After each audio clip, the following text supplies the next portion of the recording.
전국에 계시는 수험생 여러분, 학부모 여러분 반갑습니다.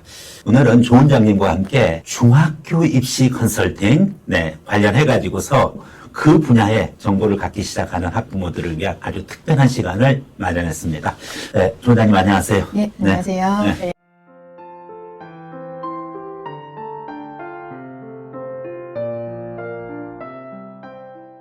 요즘 어떠십니까? 요새 이제 각종 입시 설명회나, 뭐 컨설팅 해드리는 것도 있고, 그래서 좀 바쁘게 지내고 있습니다. 바쁘신 몸인데, 또 이렇게 촬영하시고. 네, 원장님 불러주시면 언제든지. 아니, 네. 제가 부른 게 아니잖아요. 그렇네요. 화산중이랑 삼육중. 네. 저는 여기 중학교 일부는 알고 있어요. 네.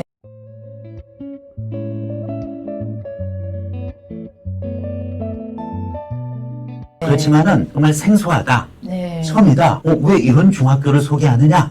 궁금해할 수 있습니다. 어떤 기준으로 이 두 학교를 관심사로 해서 전달하시려고 하시는지요? 이게 지금 입시가 점점 내려오고 있어요. 그래가지고, 고입에서 이제 중등 입시, 그러니까 중등 중에서도 특목중이나 자율중학교들 또 생각하시는 분들, 근데 계시는데 이거를 전문적으로 컨설팅 해주는 곳은 잘 없기 때문에, 제가 이제 아이 키우면서도 궁금한 것들이 많을 때마다 그러면 그 학교를 전문적으로 하는 그런 곳이 필요하기 때문에 그래서 그리고 이걸 어떻게 관리해야 될지 이거는 꼭 이 두 학교를 준비하지 않은 어머니들도 보시면은 굉장히 도움이 되실 거예요. 네네. 그러면은 어쨌든 중학교를 선택함에 있어서 어떤 특성을 가지고 있고 그리고 이 학교의 진학과 관계없이도 네. 충분히 도움이 될 수 있다는 그러한 취지로 말씀하신 거죠? 네, 그렇죠. 네, 알겠습니다. 그러면은 자 본격적으로 네. 한번 들어가 보도록 하겠습니다. 우선 일단은 두 학교에 대해서 뭐 준비를 하려면은 뭐 교과니 비교과니 이렇게 구별해가지고 준비하는 내용이 있나요? 네, 그렇죠. 고입에서는 많이들 준비를 하시는데 중등 입시부터 준비를 하는 경우는 잘 없기 때문에 그 과정이 초등 고학년 때 이렇게 내려왔다고 생각하시면 돼요. 그래서 일반 중에 비해서 토론이나 발표, 과제 연구 수업이 많고요. 그 다음에 미리 그 커리큘럼을 보시고 준비를 하시면 도움이 되겠습니다.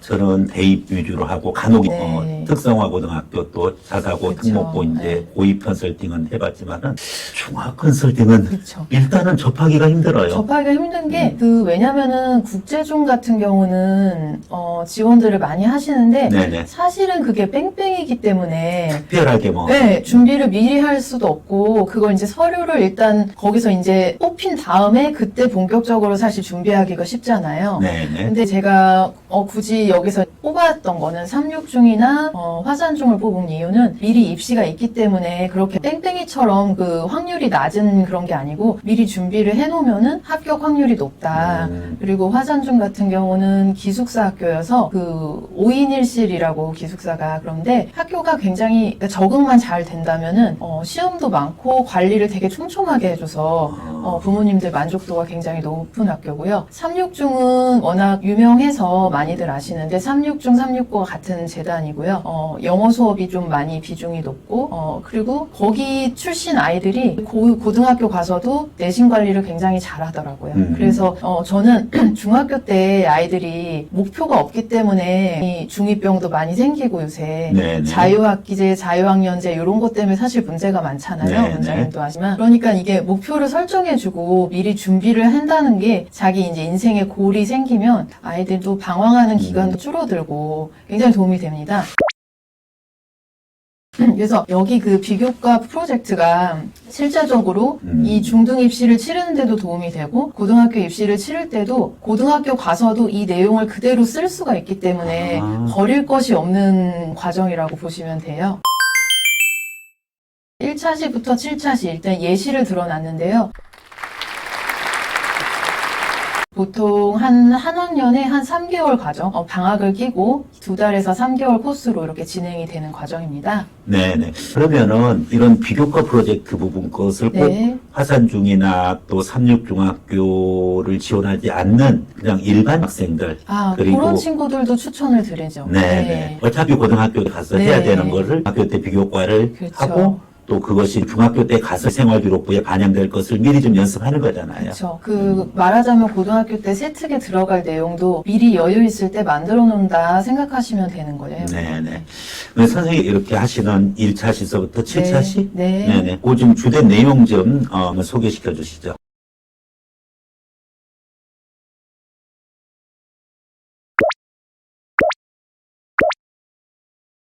네, 이게 그 독서록만 뽑아서 주면은 이게 또 그 최신 이슈랑 조금 더 거리가 먼 약간 낡은 지식처럼 네. 느껴질 수가 있기 때문에 테드를 많이 활용을 합니다.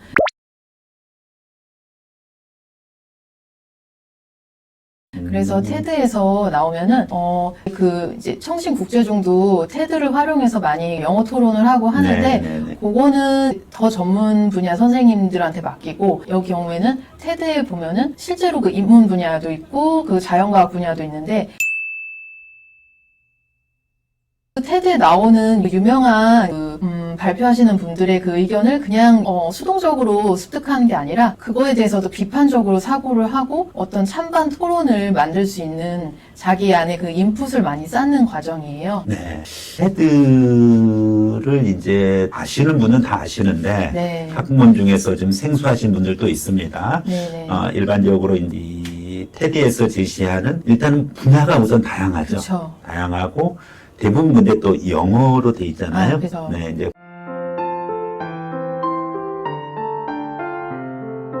그리고 보통 한 15분에서 그 정도, 20분, 네, 이 길지 정도 않게 부분 나오고, 것에 네. 이제 강의 형식으로 되어져 있는 그 부분인데 사실 저도 보면은 특히 이제 심리학 쪽이라든지 네네. 이런 쪽 보면은 정말 도움이 많이 되더라고요. 네, 정말 좀 주옥 같은 강의가 많은데 또 너무 많아요. 그러니까 유튜브도 사실 우리가 정보의 홍수 시대에 살고 있어서 그 누군가 선별해주는 사람이 또 필요하고 아이들이 뭐 들어가서 보라고 하면은 자기한테 맞는 테드 강의가 어떤 건지도 잘 네, 모르고 그런 게 필요하고요. 그래서 예를 들면은 아이가 이거는 뭐 연가고 준비하는 친구들한테도 해당이 되는 얘기인데 리튬 전지에 관해서 뭔가를 만들고 싶다. 그러면 테드에서 그 나온 관련된 강의를 가지고 독서로까지 연결을 해드립니다. 그래서 컨설팅 해주는 선생님과 저희 팀 선생님들인데 그래서 독서 목록도 추천을 해드리고 아이가 거기서 더 사고를 이끌어낼 수 있도록 질문을 던져드리고 그러면 이제 생각을 할수록 유도를 해드리죠. 본인이 그거를 흡수를 하는 게 일단 제일 중요한 문제인데 이제 항상 그 화두를 던져주고 그 다음에 비판적 사고를 또 할 수 있게끔 그냥 그 지식을 아이들이 학원을 너무 많이 다니다 보니까 네, 사고를 안 하게 되고 네, 그냥 주어진 것만 자꾸 받아들이니까 생각을 못 하게 되고 게다가 이과 성향이 많기 때문에 이제 수학 비중이 너무 높잖아요, 아이들이. 그러니까 이런 시간을 강제적으로 만들어주지 않으면은 점점 더 사고는 안 하게 되고 사실 네. 그렇게 되죠. 원장님 얘기 들어보니까 네. 그분 이제 약간 구별해야 될 부분이 테드가 있고 네. 세밭이라고 있어요. 네네. 그 다음에 이제 또 별도의 어떤 많은 컨텐츠들이 그쵸. 이제 존재하는데 세밭이는 일단은 좀 정서라든지 지혜 면에서 네. 이렇게 영상들로 구성되어 있고 그 유튜브에 이제 많이 있는 거고요. 테드는 독립된 사이트로 있고 네. 지혜뿐만 아니라 세부적인 지식 정보들도 그쵸. 지금 다 들어가 있는 네. 거죠. 그러면 그 자기가 관심 분야 아까 뭐 리튬이면 리튬 네네. 전지, 뭐 특정 분야에 대해서 관심을 가지고 있고, 그리고 그것을 기준으로 해서 독서랑 연결시키고, 네. 그리고 또 학생한테 문제를 던져주고, 그죠? 문제 제기해주고, 네네. 네. 되게 좋은 것 같아요.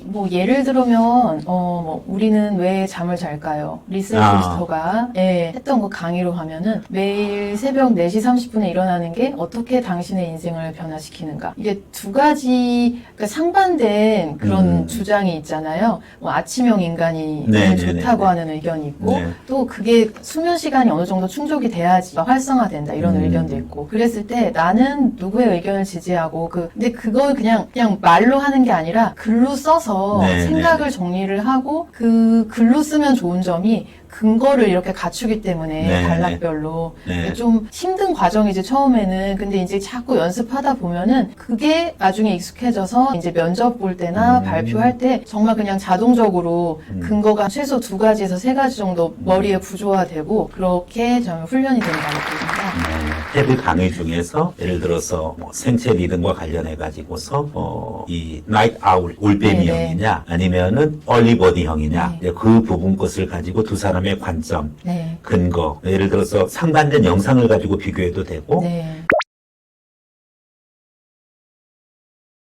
특정 영상을 가지고 거기에 찬성 반대를 얘기해도 되고요. 이거는 그냥 제가 지금 든 아이디어인데, 네. 만일에 이제 아이들이 이제 뭐 AI, 생성형 AI 활용해서 네, 네. 앱을 개발하거나 이런 것들을 할 때도 생체 리듬 관련해서 연구를 하는 학생도 있을 수 있잖아요. 네. 그랬을 때 항상 그 실험을 하게 된 동기도 중요한데, 그 동기 부분에 들어갈 부분이 바로 이런 부분들이에요. 네. 독서나 뭐 테드 무슨 강의를 보고 어떤 영감을 얻어서 이렇게 계속 진행을 했다. 그랬을 때 이제 단순하게 뭐 한 줄로 들어가는 게 아니라 진짜 그것에 대해서 생각을 많이 했는지를 이제 금방 보시면 아시죠. 네. 맞습니다. 예를 들어서 방금 전에 말씀하셨던 바이오리듬이라든지 네네. 생체 시계 이런 부분이 이 바이올로지컬 클락 네. 생물학적 시계가 우리 인체 내부에 어떻게 존재하는지에 대한 어떤 이제 과학적인 논문이라든지 또 강연을 TED에서 소개를 하고 있으니까 네. 우리는 왜 잠을 잘까요?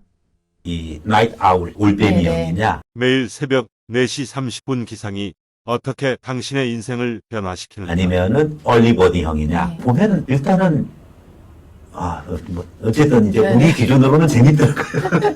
근데 이제 초등학생들이 요새 아이들이 잘 없죠. 이렇게 혼자 참 파고 들어서 이거를 주제를 찾는 것까지는 사실 처음에는 선생님이나 누군가 도움이 필요해서 네네. 그 다음에 흥미가 생긴 거지 본인이 흥미가 있어서 진짜 그렇죠. 찾는 애 네네. 잘 없죠. 일단은 네. 예를 들어서 고기가 있는 데까지는 데리고 데리고 가줘야지. 와줘야 되는 거죠. 그렇죠. 네.